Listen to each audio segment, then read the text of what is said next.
I know that it's a huge problem with the chronically ill community, that there's just so little empathy and so much frustration that you face from, and this is just what we hear from our people we work with. Yeah. People are so hard on them. Yeah. And, as somebody who didn't think about diseases and conditions and I got sick in my 20s, thinking about who I was before I became sick and who I am after I came sick, I didn't care about disabilities. They didn't affect me. I was, focused on my career and Yeah. what I wanted to do that day. Why would I care about such things? And unfortunately, how do you create that message to somebody who has never experienced it and might never experience what you're going through? It's just kind of irrelevant to them till it happens. And that's a barrier that we really face, I think, as a chronic illness community. How can we convey something without it being scary, with trying to do understanding instead of fear, Absolutely. And also the invisibility of so many chronic illnesses. Yeah, absolutely. I mean, it's we people, understand someone in a wheelchair. We just don't yes. understand somebody who doesn't get up because of chronic fatigue or fibromyalgia. We're real bad with that. Yeah. Are there any people that you think we should know about, either celebrities or just activists, who you think are doing a good job of helping people understand what it's like to have chronic illness? It's kind of putting you on the spot, so don't worry if you don't have an answer. Yeah, no, actually I don't. I don't love the celebrities and all these people. They have the resources. They get to go and they get to try everything, and there are no limits. And it's great Avril Lavigne is doing better, but she also has had treatments that are not available to other people. And I'm not going to remember her name, but she got sick and she got to fly to Germany and get hyperthermia. Like, this is not what's going on in the 300,000 people every year, so that's 2 people a minute. They don't get to experience that. I think the real people that are amazing are the people that are on the internet saying, this is what I'm going through and I'm trying to help you. Those are my heroes to me. And I guess that sounds a little cheesy, but those are the people who got me better. And those are the people who gave me resources to keep going. What kind of sites are you finding these people and this support on? Facebook communities. There's a billion Lyme disease communities. And I sat on them and I said, somebody tell me something new. Somebody tell me something I don't already know. And they will tell you. And, everybody has their, this is right and this is wrong. But like, as long as you just keep seeking information, there's always something to try. There's no dead end, which I think is hard when people are in Western medicine. They're like, well, these are the options. Here are your cards and you're out. But if you reach out to a community, they're like, now here's this card that you would never thought of. Here, go sting yourself with bees. It'll work, I swear. And you're like, what are you talking about? And there's an entire community of people who have found significant relief from their symptoms due to stinging themselves with bees. And it's a crazy world, but hey, we got options and we got something to work for and try to have a different life. I think that's so important. Yeah. What would you say? I mean, what is your sort of, not to get super political, but just I'm interested in sort of how you would want to see lawmakers sort of change the way Lyme is recognized. I mean, obviously, first, just acknowledgement that you can have a continuing condition that doesn't show up on tests would be eye-opening, because at least Western medicine treatments of extended antibiotic protocols and IV protocols, you could get those, and at least you would be able to go through those. Most people spend about $50,000 a year on those protocols because they're out of pocket. And so at least you could go through that step without going into severe medical debt. And then you can go to the other stuff. So I think a huge first step is just acknowledgement to be able to move into insurance covered things. I also think it's great that alternative health is becoming more and more covered by some insurance policies. So again, the financial gratitude of just trying to get better is a big deal in the Lyme community. And I think acknowledgement for insurance coverage through the CDC would lead to major change. I mean, who among us could, except for the very, very privileged, could say, I'm going to pay $50,000 this year. And that's usually step one for people, the antibiotics, IV antibiotics, so many people recommend that going to Germany and get hyperbaric treatment. Well, okay, who has, I think it's $35,000 and a plane trip and somebody to caretake for you while you're there? Yeah, I have that right now. I'm sure it devastates whole families financially, because I don't know where I would ever be able to come up with that kind of money. And that's just, also being on an antibiotic for a year and a half has to be quite hard on your body, doesn't it? and that's, everybody has a lot of opinions on antibiotics and IV antibiotics. And again, I try not to, I Oh, can tell you that they didn't work for me, yeah, I'm not asking you and to take I just it's a want to very make, controversial topic in the area. So it didn't I work get for it. me. Yeah. And I found it was very hard on my body. I have secondary health conditions that I didn't know I had. It made those worse, Yeah. it, I want people to at least be able to go on their own journey and try it and find it doesn't work for them, rather than me saying it's definitely not going to work for you, because some Oh people yeah, it no, I does. wasn't saying that, but just more Yeah. like any So antibiotic, just you can have stomach dysfunction, it just can be yeah, a little hard on your system. And absolutely. so that sounds like a real burden to be on an antibiotic for a year. Yeah, everything is with its hurdles. So Yeah. Um, do you want to talk just a little bit about how you think Lyme disease might uniquely affect people who already have disabilities or differences? Like if you have a learning disability and then you have the cognitive impairment that might come from a Lyme infection or something like that. Do you see people in your community who are struggling with those multiple conditions? absolutely. So Lyme is kind of, they call it the great impersonator, because your symptoms can be so many things. And That's you're like, so if I have, a learning disability, for your example, and then I get Lyme disease and my cognitive decline declines even yes. more. Is it the original condition? Is it Lyme disease? You don't know. And the reality is it's both. So people who already are fighting with different conditions, you absolutely may have Lyme disease and you probably have that other disease too. And they're just not helping each other, and then you can't intermingle them. So, I think it's important to know that you have Lyme disease, because if you are aware of each of your conditions, you can get more information as to what you're battling. Yeah. And that's, in my personal journey, I was going through Lyme treatment and herbally, and I was finally making progress, but I wasn't making the progress that she was used to. And she kept saying, there's something going on. There's something going on. You have more than Lyme. I'm like, no, I was healthy, like good enough before Lyme. I'm, just get me through this. Mm-hmm. And I just kept hitting roadblocks. And it turned out I have hepatitis B.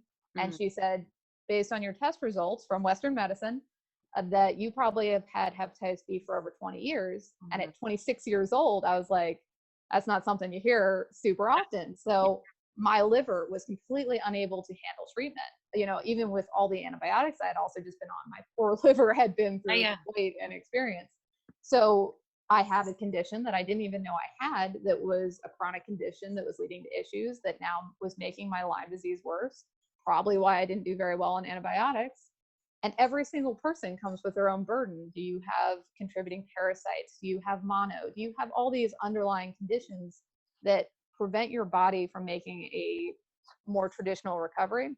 Yeah. So it's very rare to find somebody who just has Lyme disease.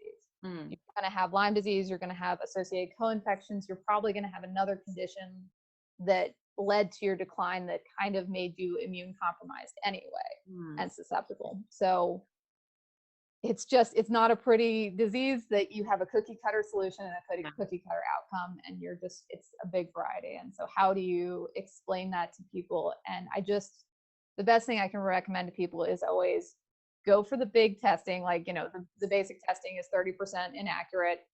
Go get the expensive test done if you can afford it, just so and that you can mix that into your protocol, that you are dealing with another thing in addition to what you thought you were dealing with, is the best recommendation I usually give to people. It's not the only answer, but it's going to be a big piece of the puzzle. Yeah. Two things you said made me just have a couple quick more questions. Yeah. So in terms of immunocompromisation, if that's a word. That was a good one. I like that. Yeah, you know what I'm trying to get at. Yeah. Are there extra precautions that you need to take right now given COVID-19? I believe everybody, if you're immune compromised in any way, we already take precautions in our daily life. We've already been there. I think, just being conscious of your surroundings. Some of us have diseases like, it's very normal for people to have mono. Mono is a very normal disease, and we make sure that we don't transfer to other people. We don't drink after our friends. Mm-hmm. You're being aware of your environment. So I think it's the same thing. Consciousness of your environment and consciousness of who you're around, whether you're the giver or the receiver, is just important for people with health conditions. We've heard that a lot, and we've been trying to emphasize that. I mean, A, because we want people who perceive themselves as healthy to know that their behavior affects other people who Yeah. might not feel as healthy. But then we also have been hearing a lot from community members that I was already doing all this. I already wear a mask Yeah. when I go to a public place. That's a choice that I've always had to make because I have to be vigilant. The other Yeah. question I had, or just a comment maybe, was that, right now this disease is facing a lot of controversy, or the idea of chronic Lyme is facing a lot of controversy. But it may be the case that in 20 years, this is looked on as sort of a frontier of medicine, because it seems to me that most of the controversial diseases right now are suggesting that the body is a system, and that all these systems are related. And I think, and that functional medicine might be more what's required rather than just like treating your gastroenterologist. So, Yeah. going to just like what the blood guy or the stomach guy or whatever.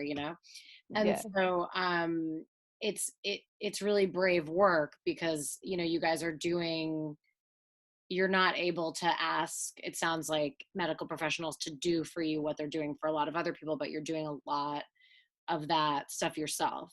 Do you want to talk at all about like any of the research projects that you're funding right now or supporting? Yeah, that actually leads me. So my favorite and personal hero, her name is Eva Staffy at the University of New Haven. The biggest thing she is looking at, she says, why is this bacteria so elusive? You take antibiotics and it hides and it doesn't sit and stay where you want it to die, which then scientists go, oh man, So she's looking at how is this bacteria able to mute and morph and change. And I think if we can start understanding bacterial diseases and how they can run and hide and change, I don't think it's, yes, that would be groundbreaking for Lyme disease, but I think all these other conditions Mhm. that are bacterial based are going to, benefit too.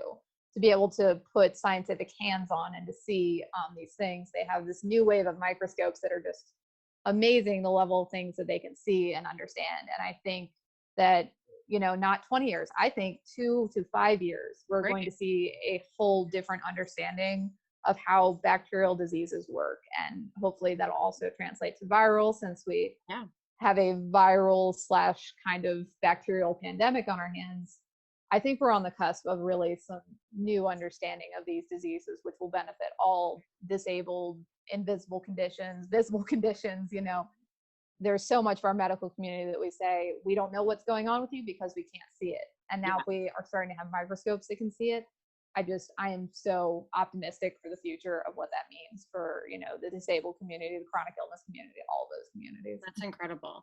Will you send me her name so that I can put, when I put this up, I would like to share, her Yeah. project, and just, and then would you also, unless I was going to round the conversation out by saying, do you want to talk, just tell us where we can find you and et cetera. But I do want to give you a moment to say anything we've missed. I think we've gone over a whole bunch of really great stuff. Um, the communities like to separate, I have this disease, you don't get me. And I think that's been a large barrier to chronic illness. Like, at least there's the spooning movement that we're like, okay, we're all Yeah. chronically ill. But there's also this fight of you have a disease that you're going to get better and you have a disease that you're not going to get better. Yeah. And I don't feel like that's true. When they diagnosed me with a chronic condition, I was like, well, I guess that's it. I manage my chronic condition until I'm healthy, but that's not how it is. You can get better. It doesn't mean you will, but we at least have the options. And I wish all the communities could start to work together a little bit better to say, well, just because my disease is progressive and will cause issues does not mean I can't still work on it and try and see the light. Because the only thing that kept me going was knowing that I could actionably do something to try to change it rather than to just sit there and let this disease take me. Yeah. So I really wish that the communities could all come together and be a little less, well, you don't understand what I have because it's totally different. It's all an illness and it's all something that has just affected our lives and put us here in a place that we have to advocate. This is not what we wanted to do with our lives, but here we are. I think we should all be bonding together more over this experience rather than finding our differences. And that goes for a Yeah. ton of different things. I love that. I think that's especially when we think about getting things done, like changing insurance policies, I think it's Yeah, incredibly important that we work together across. It doesn't mean that we don't recognize our differences and respect them, but we also have to work absolutely. across those differences in order to build coalitions that protect us, and actually, as you're saying, really, if disabled people had what they and chronically ill people had the rights they needed, everyone would be more protected. Those are really rights Absolutely. for everybody. The most vulnerable people, when we protect them, we're actually protecting all of us. Yep. Yeah. There is no world where more options is negatively affecting us. So, if we Yeah. can all be together, that there are major things in this world that need to be changed. And the communities that bond together and change them are the people that make the world a better place. And Yeah. that's what kind of wakes me up every morning to keep doing this, even when it's not accepted or, people fight back again, but there is not a few of us. There are, hundreds of thousands Yeah. in each disease, and we stand to gain a lot from being with each other. Wow. Well, that's so helpful for us. And we're so excited to share your message and also your work with our community. Do you just want to tell us where we can find you, where our followers can find you? Yep. If you guys want information on Lyme disease, it's lymewarrior.com. And, we've got a lot of resources on if you're like, I just got bit by a tick, what do I do? How do I get Oh, tested that's to find if great. it has diseases? Or, if we have some symptoms that you can check and say, well, I have some of those, so maybe it's worth investigating. And we have some information on the tests that we think are better. If you're kind of thinking about maybe this is a problem, this is a good place to go ahead and start checking it out. Also join our community, look at what people are talking about in their health. And I think, you'll see some overlap and you'll see a lot of nice people that just want to be there to be supportive. Even if you are, not a Lyme patient, it's a great place to find community. Cool. So it's an interactive community. People can. Yep, we've got our online website, but we also, we have a Facebook group called Lyme Warrior Community Nice. that, we encourage people to come and ask questions because I Yeah. will answer them. People from our community will answer them. We want to make sure So people are getting answers. that's great. And we also have recently built a community on our website. So we'd love to connect you guys to that. Yeah, that would be awesome. Yeah, because it's a little bit, it's not just Lyme disease, but that would be great to have more people involved The and bigger the community, the better, right? yeah, and maybe provide some resources people could use. Yeah. So, and where can people find you on social media? Lyme Warrior US, like you said, that's on all the handles. Great.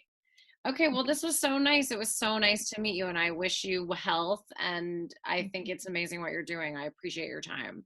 Thank you. Wishing you health too, and Thank you. hopefully we can all just keep working together for the Keep same trying. thing. Yeah. Okay.